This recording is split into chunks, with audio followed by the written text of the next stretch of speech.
우리 서로 인사하십니다. 전염병은 거룩을 요구합니다. 인사합니다. 전염병은 거룩을 요구합니다. 세계적인 바이러스 학자인 네이선 울프라고 하는 사람, 그리고 많은 전문가들이 지금 오늘 우리 시대를 가리켜서 전염병 폭풍의 시대라고 진단을 합니다. 21세기는 그 어느 시대보다도 지금 전염병이 창궐하고 있는 시대입니다. 과학은 발전하고 의학은 눈이 부시게 진보하고 있지만 그에 비례해서 또 바이러스가 인류를 지금 공격하고 있는 거죠.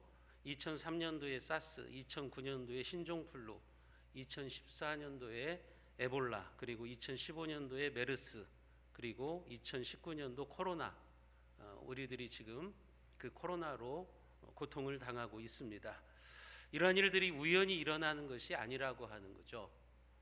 왜 지금 이 시대에 이러한 바이러스 폭풍의 시대가 되었느냐? 우연히 그런 게 아니라 지금 인간들이 그렇게 만들었다는 거예요. 그래서 지금 이 코로나 바이러스 시대를 살아가고 있는 이때를 많은 사람들은 인류 문명의 변곡점에 들어섰다고 이야기를 합니다. 한마디로 말하면 인류가 살아가면서 대전환의 시기라고 하는 거예요. 마치 패스트가 창궐했던 14세기, 15세기가 역사에 기록되었던 것처럼 여러분들이 지금 살아가고 있는 이 시기가 앞으로 역사에 기록될 만큼 그만큼 중요한 변곡점을 우리들이 살고 있다. 여러분들이 그런 역사의 현장 속에서 지금 생활하고 계시다고 보시면 맞습니다. 2017년도에 노벨상 수상자 50명을 대상으로 질문을 던졌습니다. 향후에 인류를 멸망시킬 수 있는 위협이 뭐냐? 그 질문에 인구 증가, 핵전쟁, 전염병, 이것이 높은 순위를 차지했습니다. 문제는 전염병은 갈수록 그 빈도가 이제 더 늘어날 것이고 전염력도 강해진다고 하는 것이죠. 전문가들이 예측하는 인류 멸망 시나리오, 여러 가지 시나리오 중에 가장 큰 무게가 실리는 것이 바로 전염병입니다. 얼마 전에 내셔널 지오그래피에서 방영하는 다큐멘터리에도 보니까 인류 멸망의 시나리오 첫 번째가 1순위가 바로 전염병이라고 하는 것을 제가 본 적이 있습니다. 여러분, 왜 전염병이 이렇게 자주 발생합니까? 21세기에 들어서 이렇게 끊임없이 전염병이 우리를 위협하고 있느냐 하는 겁니다. 그것은 인간의 탐욕 때문에 그래요. 자연과 공존하지 않고 오로지 경제 개발을 통해서 이득을 얻겠다고 하는, 인간만 편하게 살겠다고 하는 그 욕심, 그 죄에서부터 바로 시작되고 있는 겁니다. 한마디로 말하면 무한한 개발을 추구하는 인간의 잘못된 방향성, 잘못된 삶의 방향성이 지금 우리를 이 모양 이 꼴로 만들어 놓고 있다고 하는 것이죠. 전염병은 인간이 환경을 파괴하고 야생동물들이 살아가고 있는 서식지를 침범해서 생기는 거예요. 조금 전에 보았던 동영상에서 최대청 교수님이 그렇게 말씀하시잖아요. 자꾸 인간이 야생동물의 서식지에 들어가서 건드려대는 거예요. 그러니까 그 동물들이 가지고 있는 이 바이러스가 인간에게 들러붙어 가지고 지금 이렇게 우리가 힘든 시절들을 보내고 있는 것이죠. 우리가 잘 알고 있는 치사율이 40%가 넘는 에볼라도 과일 박쥐에서 옮겨온 것이라고 다 그렇게 이야기를 하고 있습니다. 그러니까 인간들이 자신들이 편하게 살자고, 자신들이 좀 이득을 얻겠다고 자꾸 열대우림 지역을 파고 들어가서 자연을 훼손시키고 있으니까 그것은 가만히 있는 바이러스들에게, 인간들에게 찾아오라고 비단길을 깔아주는 거예요. 한마디로 말하면 인간들이 바이러스를 초청하는 잔치상을 지금 열어놓고 있는 거예요. 그렇게 인간들이 잔치상을 열어놓고 있으니까 바이러스들이, 야생에 있는 바이러스들이 자꾸 우리에게 찾아오고 있다고 하는 거죠. 조금 전에 동영상에서 봤던 것처럼 한마디로 말하면 77억의 인구는 바이러스들의 입장에서 보면 블루오션 중에 최고죠. 인간이 그렇게 만들어낸 것이라고 하는 겁니다. 바이러스는 세균과 다릅니다. 세균은 독자적으로 생존하는 존재예요. 그래서 세균은 스스로 증식을 해요. 근데 바이러스는 생명체가 아닙니다.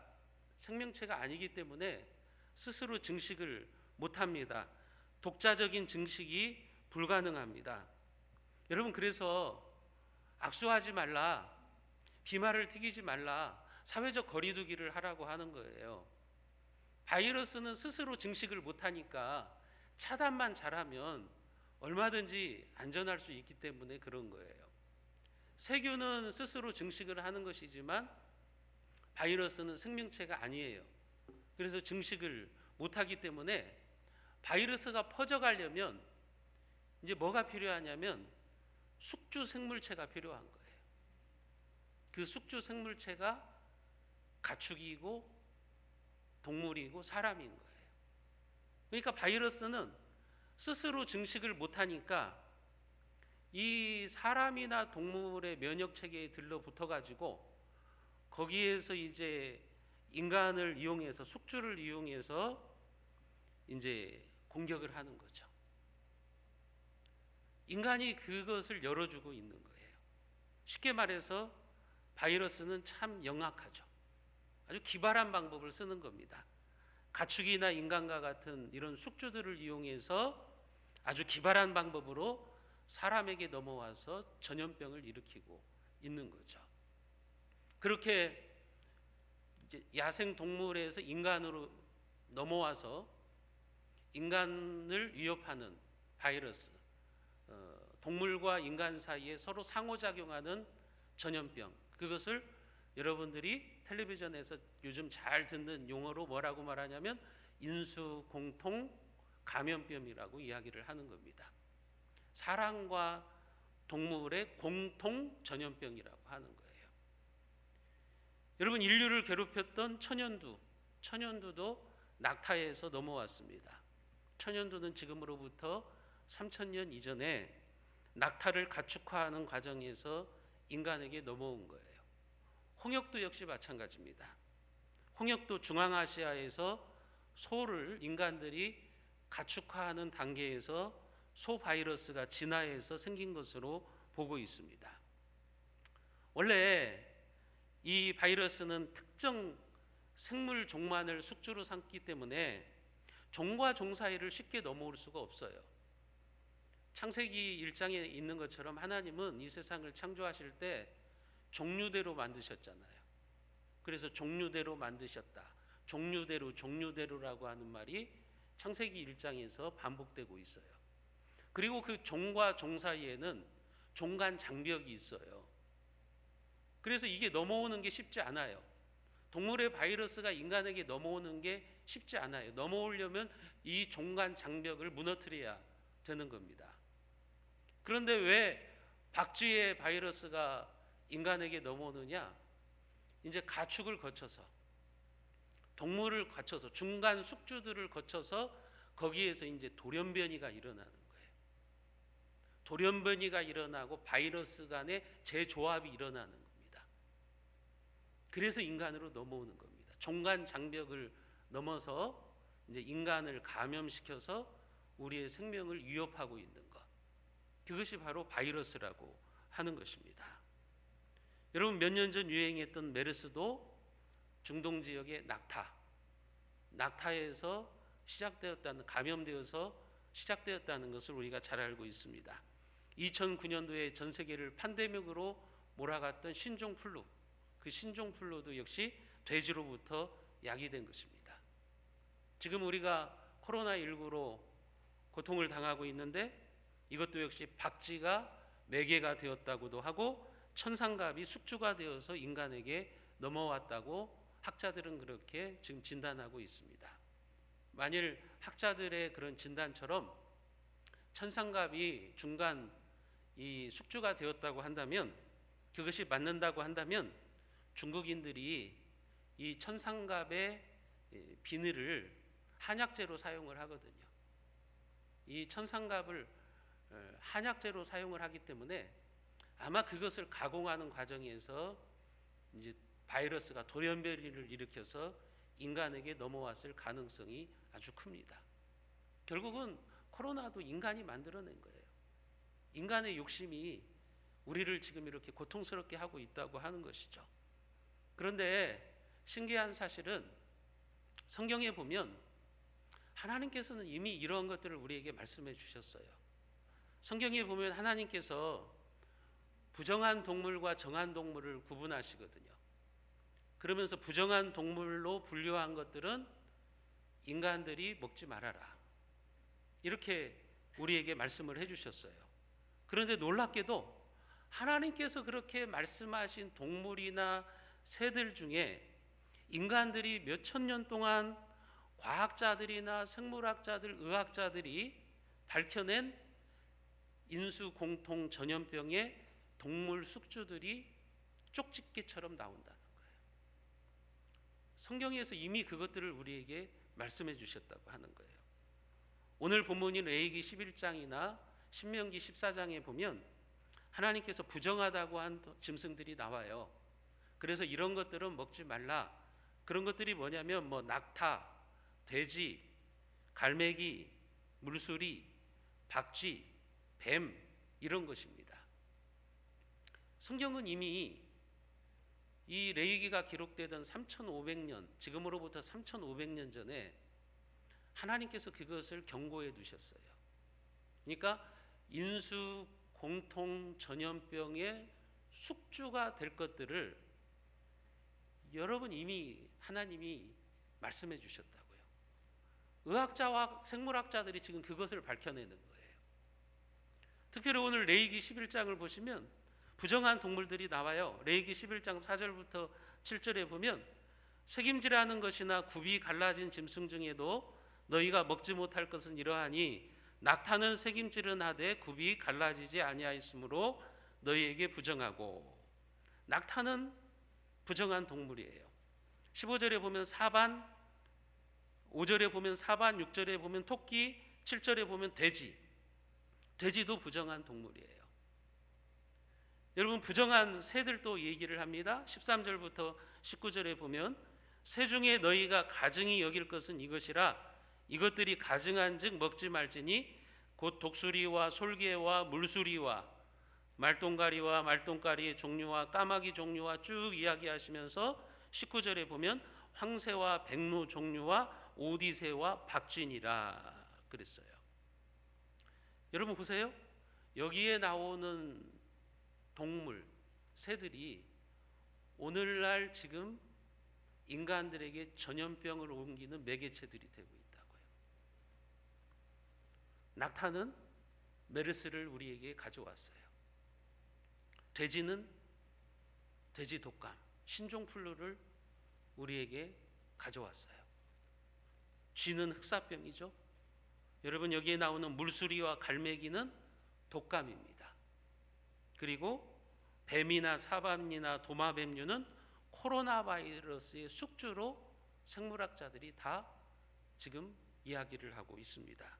그러니까 이미 성경이 이것을 우리에게 경고해 주셨어요. 부정한 동물들을 하나님께서 말씀하시면서 너희들 이것을 먹지 말아라. 이것은 부정한 동물이다. 왜 그럴까요? 하나님은 이런 것들이 인간에게 얼마나 해로운 것인가를 알려주시는 거죠. 그리고 지금 과학이 그걸 밝혀내잖아요.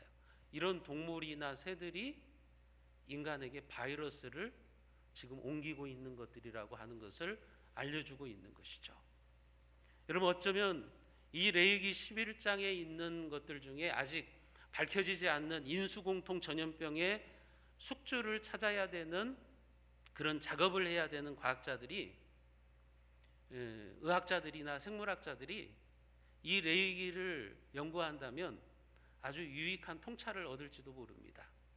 저는 목회자이고 신학자이기 때문에 저는 이 본문에 대해서 어떤 영적인 의미를 찾아내지만 이 생물학자들이나 의학자들은 이것들을 연구해 가지고 이런 바이러스의 문제들을 연구한다면 여러분 아마 큰 유익이 될 거예요. 지금은 분명하지 않지만 의학과 과학이 발달하면 발달할수록 하나님이 왜 이런 것들을 부정한 동물로 분류해 놓으셨을까 하는 것이 더 분명하게 밝혀질 거예요.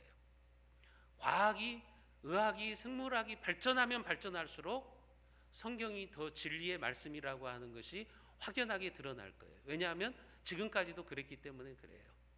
뭐 고고학이나 의학이, 과학이 발전할수록 성경에서 인간들이 믿지 못했던 것들이 그게 정말 진리이구나 하는 것들을 많이 발견했기 때문에 그런 거예요. 여러분, 어쩌면 앞으로 이 레이기에 나오는 짐승 중에 인류를 위협하는 새로운 바이러스들이 출현할지도 몰라요. 아울러서 바이러스의 문제를 해결해 줄 수 있는 어떤 유레카의 비밀이 여기에 숨겨져 있을지도 몰라요. 어쨌든 우리는 하나님이 명령하시는 대로 순종하면 되는 거예요. 자기 생각으로 따지고 인간의 어떤 지혜로 하나님의 말씀을 부정하는 게 아니라 하나님은 전지전능하신 분이잖아요. 그런 분이 우리에게 말씀하셨으면 그 말씀이 진리인 줄 알고 순종하는 삶을 살아가면 되는 겁니다. 여러분, 그러면 이 바이러스 폭풍의 시대에 우리는 어떻게 해야 우리의 생명을 지키고 또 하나님이 선하게 창조하신 이 세상을 잘 관리할 수 있을까요? 하나님은 인간을 창조하시고 하나님이 창조하신 세상을 다 맡기셨잖아요.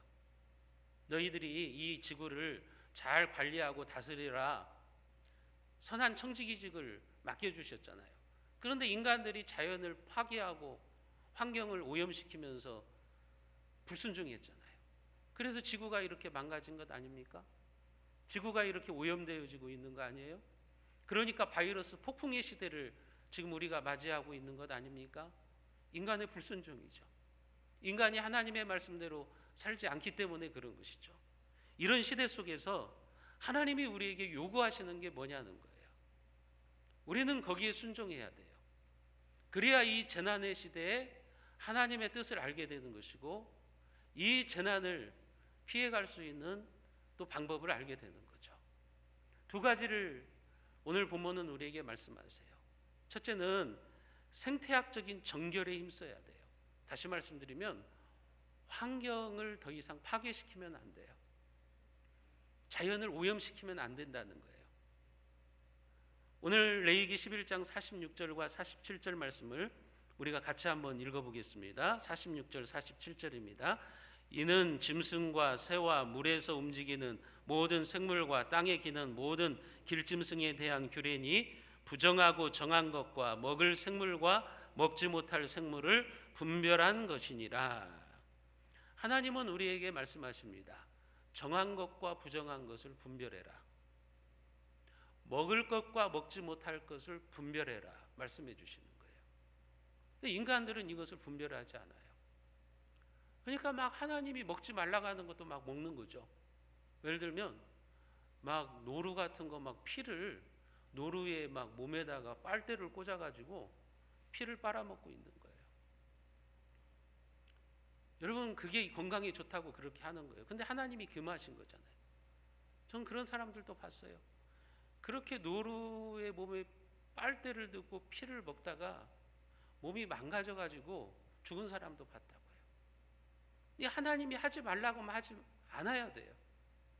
하나님이 정한 것과 부정한 것을 구별하는 데는 다 이유가 있어요. 하나님이 먹을 것과 먹지 말라는 것을 구별하신 데는 다 이유가 있어요. 그러니까 거기에 순종하면서 우리가 분별력을 가져야 되는 겁니다. 환경을 파괴하지 말고 공존하는 방법을 찾아야 돼요. 지금 막 코로나19가 터져서 막 수많은 사람들이 죽어나가고 감염되니까 빨리 백신이 나오기를 우리는 간구하고 있습니다. 갈망하고 있습니다. 여러분 그러나 바이러스가 터질 때마다 그처럼 화학 백신을 만드는 것은요 임시 방책이에요. 바이러스가 나타날 때마다 백신을 만들려면 적어도 2년에서 3년이 걸립니다. 아무리 빨리 나와도 2년에서 3년이에요. 여러분 그런데 그 백신이 나오기 전에 또 바이러스가 터진다고 생각해 보세요. 최재천 교수님이 말씀하셨던 것처럼 이제 이 주기도 짧아질 텐데, 지금까지는 막 5, 6년이었다면 이제는 막 3년이 될 수도 있고 막 2년마다 터질 수 있을 텐데, 그러면 그때마다 백신은 항상 뒷북을 칠 수밖에 없다고요. 사람은 계속 죽어나가야 되는 거예요. 경제는 망가질 대로 망가질 수밖에 없어요.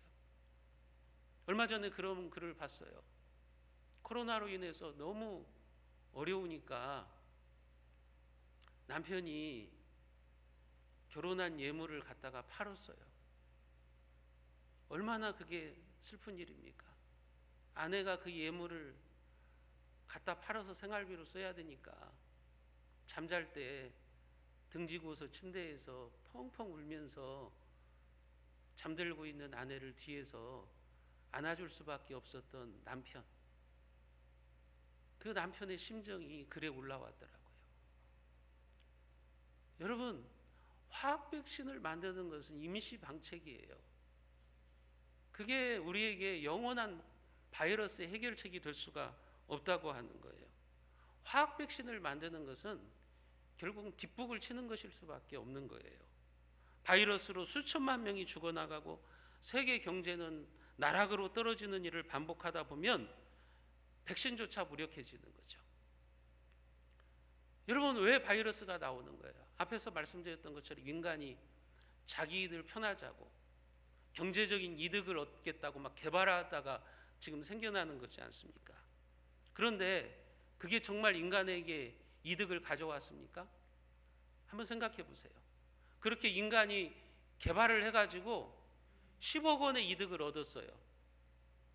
근데 바이러스가 터져가지고 사람이 죽어나가고 경제가 망가져가지고 10억의 이득을 얻었는데 1000억의 손해를 본다고 생각해 보세요.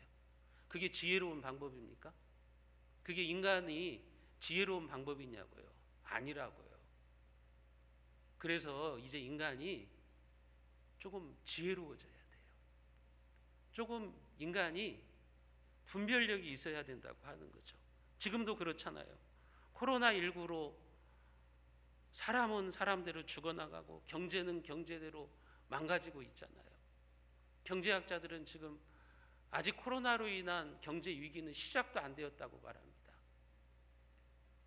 아직 여러분, 우리가 코로나로 인한 경제 위기는 아직 피부로도 느끼지 못하고 있다고 얘기를 해요. 이게 지금 한 2, 3년만 계속 가면 1920년도에 대공황은 문제가 안 될 거라고 지금 그렇게들 이야기하고 있다고요. 그러면 지금 우리 앞에 놓여 있는 것이, 지금은 우리가 그걸 느끼지 못하지만 지금은 여러분 우리 앞에 놓여 있는 현실이, 우리 아이들의 현실이요, 지금 녹록치 않아요.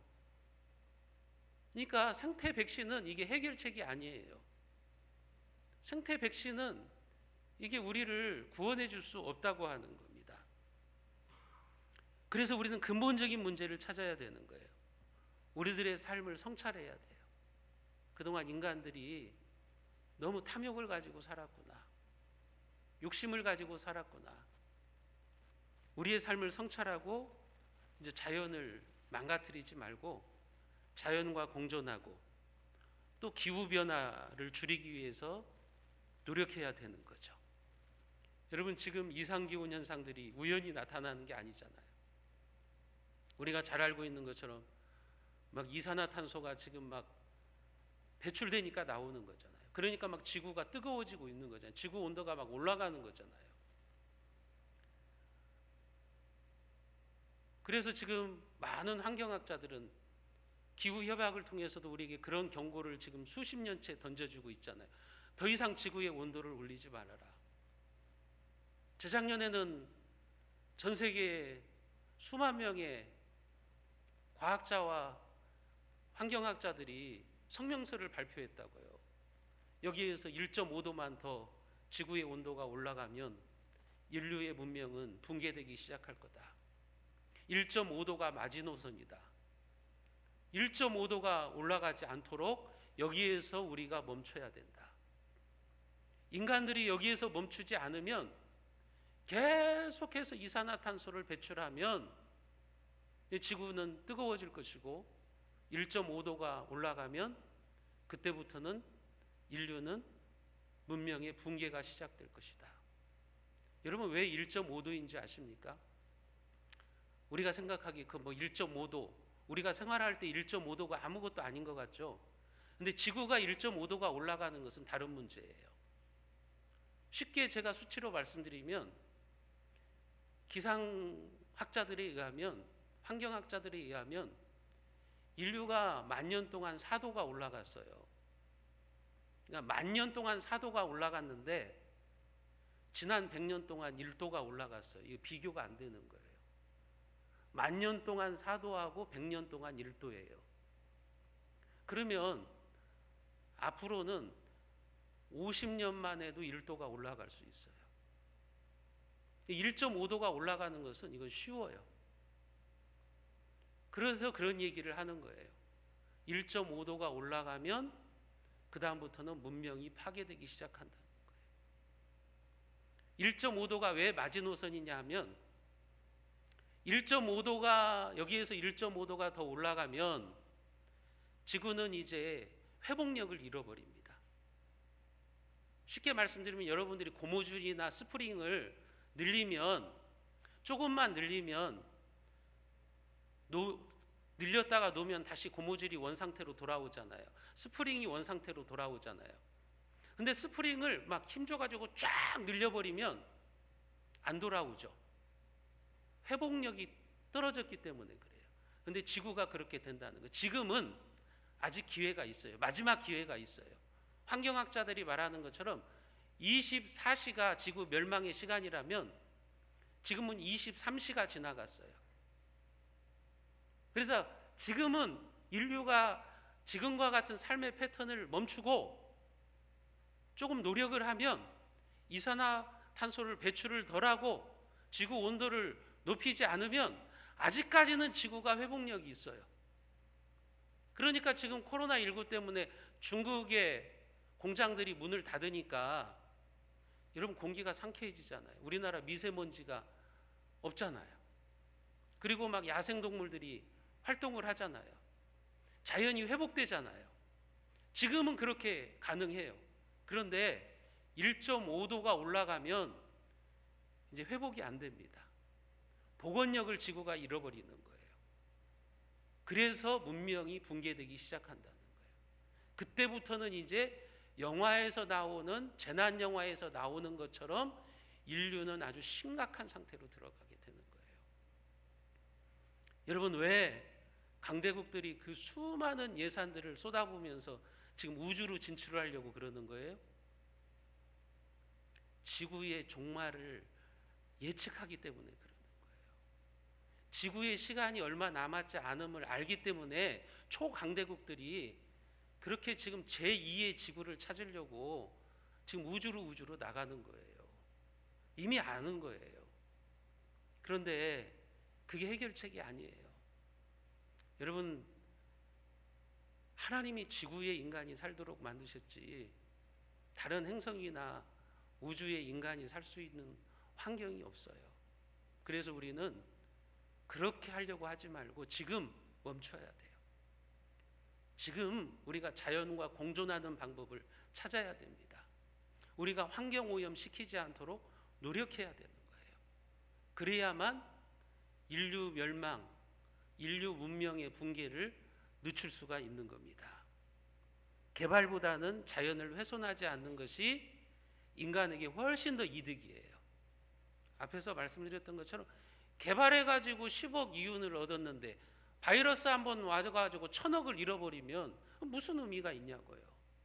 그러니까 인간이 이제는 화학 백신을 만들려고 하지 말고 생태 백신을 해야 돼요. 우리가 환경을 아끼고 자연과 공존하면서 그렇게 생태계를 정결하게 만들어 가야 되는 거예요. 하나님은 우리에게 그걸 요구하고 계시는 거예요. 두 번째는 영적인 거룩을 추구해야 됩니다. 오늘 45절 말씀을 우리가 같이 한번 읽어보겠습니다. 45절입니다. 나는 너희의 하나님이 되려고 너희를 애굽 땅에서 인도하여 낸 여호와라. 내가 거룩하니 너희도 거룩할지어다. 이 레위기의 생태학적 정결을 통해서 하나님이 우리에게 가르쳐 주시려고 하는 게 있어요. 그건 영적인 거룩이에요. 하나님께서 정한 짐승과 부정한 짐승, 먹을 수 있는 짐승과 먹을 수 없는 짐승을 분류해서 눈에 보이는 실물 교육을 통해서 우리에게 그걸 가르쳐 주시는 거예요. 너희들은 거룩한 삶을 살아가야 된다. 구별된 삶을 살아가야 된다. 그것을 하나님께서 우리에게 가르쳐 주시는 거죠. 영적 거룩함의 교훈을 주시고 있는 거죠. 여러분, 우리는 그동안 물질의 풍요로움 속에서 하나님을 갈망하지 않고 살았습니다. 먹고 살기 편해지니까, 돈이 있으니까 하나님 의지하지 않는 거예요. 하나님을 갈망하지 않는 거예요. 힘들 때는, 자기 죽게 생겼을 때는 하나님 앞에 나와서 막 기도하고 하나님 아니면 못 삽니다 갈망하더니 먹고 살만하니까, 좀 편해지니까 이제 하나님을 찾지 않는 거예요. 여러분, 그런 우리의 삶을 회개해야 됩니다. 하나님 없이 살아가는 것을 두려워하지 않았던 우리의 삶을 회개해야 돼요. 그리고 우리는 영적 거룩을 회복해야 됩니다. 여러분, 코로나 때문에 두려워요? 코로나가 나에게 감염되어서 죽을까 두려워요? 여러분, 그거보다 더 두려워해야 하는 게 뭔지 아십니까? 하나님 무서운 줄 알아야 되는 겁니다. 하나님 두려워할 줄 알아야 돼요. 그동안 우리가 하나님 두려울 줄 몰랐어요. 살기 편하니까 그냥 세속적 삶의 모습 속에 안주하면서 하나님 없이도 편하구나, 하나님 없이도 살아갈 수 있구나, 이런 우리의 교만이 여지없이 깨져버렸어요. 인류가 이 땅을 유토피아로 만들 수 있다고 하는 그 환상을 코로나가 깨트려 버렸어요. 그래서 인간들이 하나님 앞에 겸손해질 수밖에 없구나. 여러분들이 그런 겸손함이 회복되셔야 되는 겁니다. 그런 겸손함을 가지고 자신을 성찰하시면서 코로나를 무서워하지 말고, 내가 하나님 앞에서 그동안 거룩한 삶을 살지 못한 것, 하나님 백성답게 살지 못한 것을 무서워하면서 이 재난의 시기에 다시 하나님께로 돌아가는 그런 시간이 되셔야 되는 겁니다. 개인적인 기도 훈련, 말씀 묵상, 공동체를 위한 중보기도. 이제 지구는 나 혼자만 잘 산다고 잘 사는 게 아니라 이게 온 지구촌이 하나로 돼 있구나. 그래서 환경 문제를 위해서도 기도하고 그런 일에 앞장서면서 우리가 성숙한 그리스도인으로서 자라갈 수 있어야 되는 겁니다. 하나님이 우리에게 주신 이 재난은 앞에서 우리 장로님이 기도하셨던 것처럼 위기, 새로운 기회가 될 수도 있어요. 이 재난 앞에서 우리가 다시 하나님 앞에 돌아갈 수 있다고 한다면, 인간들이 겸손하게 다시 자연과 공존하는 방법을 찾을 수만 있다면, 여러분, 다시 이 지구를 회복시키고 하나님 앞에서 우리는 거룩한 삶을 살아갈 수가 있을 것입니다. 고통과 재난의 기간을 우리는 회개와 변화의 기회로 삼아야 됩니다. 그렇지 못한 사람은 하나님 앞에서 완악하고 강팍한 인생을 사는 거예요. 하나님이 재난을 주시고 고난을 주시는데도 깨닫지 못하고 하나님 음성 듣지 못하고 계속해서 예전처럼 살아간다면 그 인생은 진정으로 강팍한 인생이 될 수밖에 없어요. 사랑하는 성도 여러분, 많은 전문가들은 말합니다. 코로나19로 세상은 변했다. 그리고 앞으로 달라져야 된다고 말합니다. 코로나 이전과 이후는 완전히 달라질 거라고 말합니다. 그래서 진정한 21세기는 2000년도에 시작된 게 아니라 2020년도에 시작됐다고 그렇게 말하는 사람들도 있어요.